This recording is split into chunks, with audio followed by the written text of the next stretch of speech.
Bismillahirrahmanirrahim. Assalamu alaikum. Good morning, dear student. Today we are going to discuss about the accuracy and precision. If you look into your textbook, you can see that it's mentioned over here. We will discuss about section 3, chapter 2.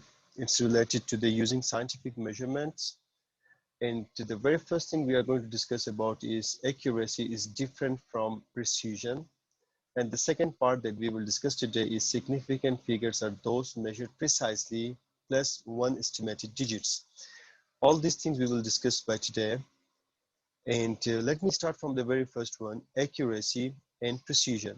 Accuracy refers to the closeness of measurement to the correct or accepted values of the quantity measured, while the precision refers to the closeness of the set of measurements of the same quantity made in the same way. If you look into this figure 3.1 over here, you can see that this one is all about the darts over here now, the arrows in the darts now. If you look into this one, this is the actual position where a person have to hit these arrows into these darts. So if you look over here, all these four arrows are going to hit the center of this dart. So we can say that this is very accurate now. Also, all these arrows are very next to each other, so it means that it is highly precise and highly accurate. While if you're moving toward this one, these arrows are hitting over here, not the central part of this part, these stars. So what we can say that it is not accurate, because when this one is going to hit this actual position over here, we can say that it is accurate. So over here, the accuracy is low, while all the arrows are very nearer to each other, so it is highly precise. Now in this case, neither the arrows are going to hit the center part, neither they are very close to each other, so we can say that the precision is low, also the accuracy is low over here. And in this case, although these arrows are somehow nearer to this part, the central part, look, this one is very nearer to this one. So we can say that the accuracy is somehow high on average, but the precision is very low because all of these are very far away from each other. If I'm going to give you some examples like if I'm going to ask from students to estimate my age, what is my correct age? Let some of the students said to me that uh, I am 32 years old. Some students said that I'm 31-year-old. Or one student said to me that I'm 30-year-old, and some students said to me I'm 29 years old. While in actual, I my the age of mine is 31 years. This is the actual age. So if you look over here, while focusing these results, the results that is in front of you, this one is going to give us the accurate result. So we can say that the accuracy is very high over here. And also the difference is very less over here. They are somehow nearer to each other. So we can say that these, the one that is mentioned over here, this one, this one, this one, and this one, this is accuracy is very high here. Also, if I'm focusing the precision means whether the values are very close to each other or not. So you can see that the lowest value over here is 29, then 30, then 31, and 32.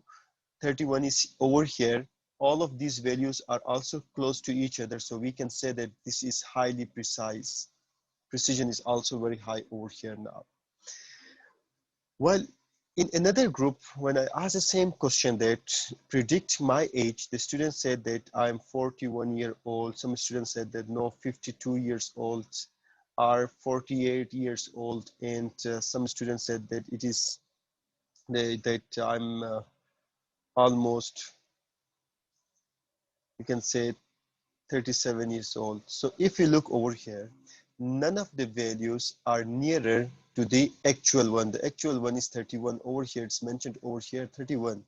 So we can say that the accuracy is very low over here. And what about precision? If we are going to make it in sequence 37, 41, 48, and 52, the difference is very high. It starts from digit 3, then 4, then 5. So there's a big difference over here. So we can say that the precision is also very low in this case. But what will happen if the students are going to predict that the age of mine, some of the other group predict the age like 60, 60, 62, and 61, 65, like this one. So in this case, again, I told you the actual age is 31. So it is not accurate. So we can say that the accuracy is very low over here. What about precision right now? In case of precision, you can see that if we are going to arrange it, it is 60, 61, 62, and 65. Although these are not related to the actual age, that is 31, but these values are close to each other. So we can say that the accuracy is very high over here. So this is what the difference between accuracy and precision. In accuracy, how close you are to the actual value.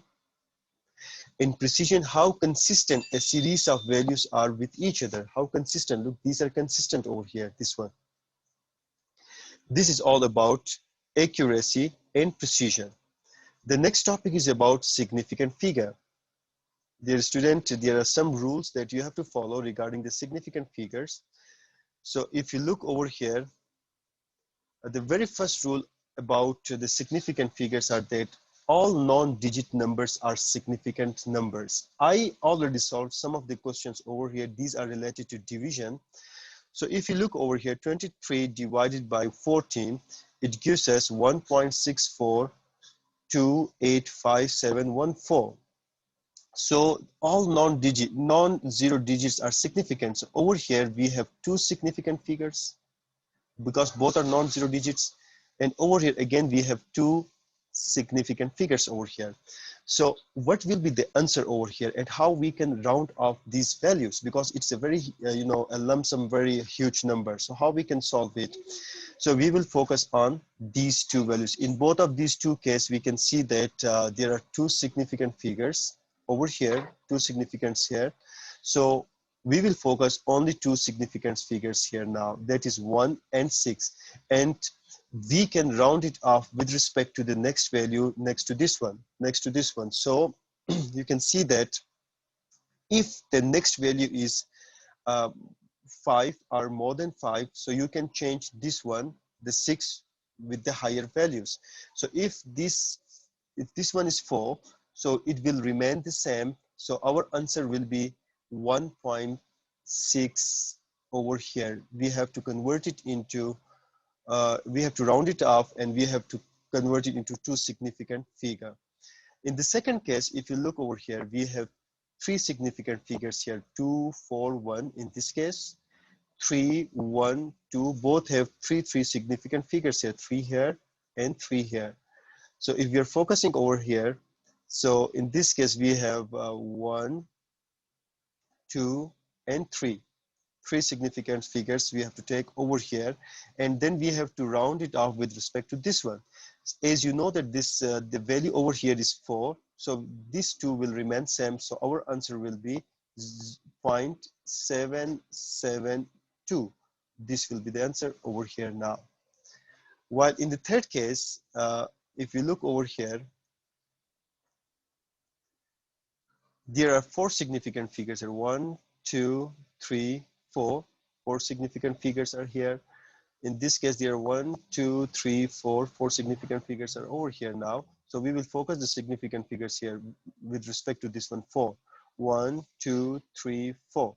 And we have to round it off with respect to this one, and this is 5. So it means that this 0 will convert into 1. So the answer will be 1.181. This is our answer. And if we are talking about the last one, the last example regarding the first rule, 1, 2, 3, 4. 4 significant figures are here. 1, 2, 3, 4. 4 significant figures are here. So we will focus here 1, 2, 3, 4. And then we will round it off with respect to this one. So the answer over here will be 3, 5, 2, 1. This will be the answer. All these are related to division over here.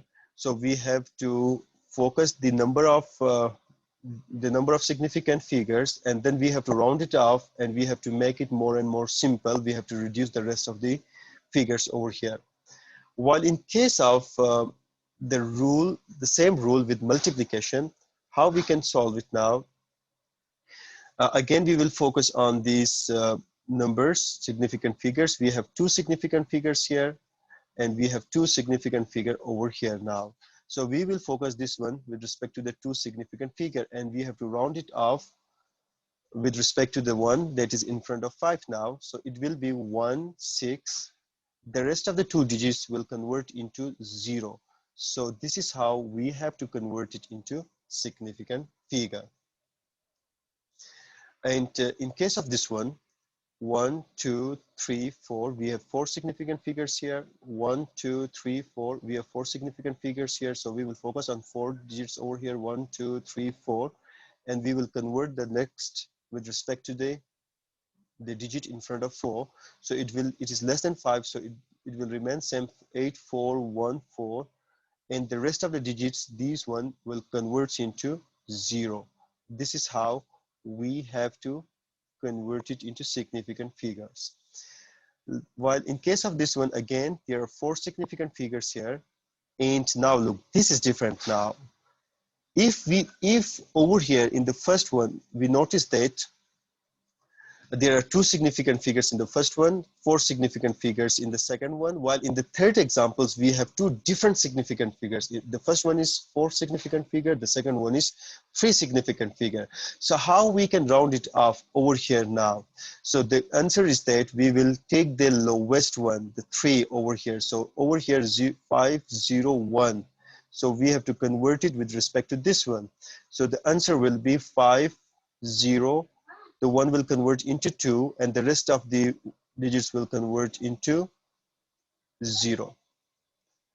So this is how we have to take the multiplication in terms of significant figure. If both of the values are different, we will take the lowest one.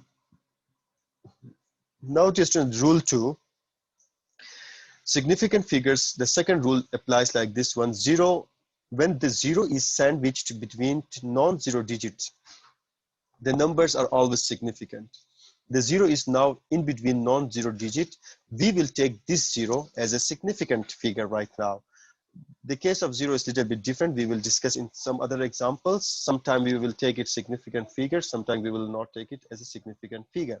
But the second rule applies that when the 0 is sandwiched between non-zero digit, we will take it as a significant figure. So over here, we have 3 significant figures. In the second one, 1, 2, 3, 4.